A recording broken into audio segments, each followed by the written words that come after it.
30 mars 1918, la cavalerie canadienne charge. Objectif, déloger les Allemands du bois de Moreuil. Un chiffre à retenir, 1200 chevaux engagés, 800 qui tombent au combat pour empêcher les Allemands d'avancer. Là, ils voulaient aller à Amiens et puis ils voulaient aussi, c'était couper la ligne de chemin de fer Paris-Boulogne-sur-Mer.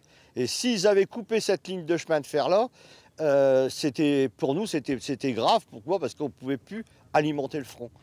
Cette bataille fut terrible aussi pour les hommes. Aux côtés des Canadiens, les Français du 12e cuirassier. Parmi eux, Raymond Tesseyre, jeune homme de 26 ans venu d'Olonzac, près de Carcassonne, qui fera partie des 80% de pertes du régiment. Ils ont sacrifié leur vie pour nous, quoi, donc c'est vraiment très touchant. C'est même un petit peu dur de revivre tout ça, quoi. C'était il y a 100 ans, mais c'était hier.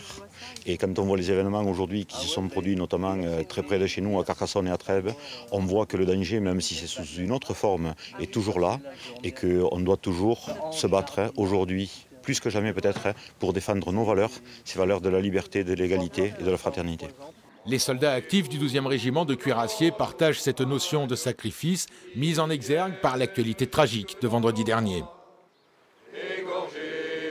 Pour nous, c'est un exemple, ce sacrifice en fait, parce qu'on peut appeler ça un sacrifice qu'ils ont fait. Ça fait partie du devoir de mémoire et voilà, on doit ça à nos anciens.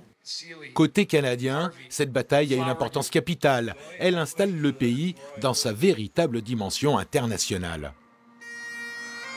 Cette bataille était une occasion pour le Canada de démontrer notre aide à tous nos alliés pendant la Première Guerre mondiale. Et cet engagement est encore important pour nous aujourd'hui, comme les membres d'OTAN, par exemple.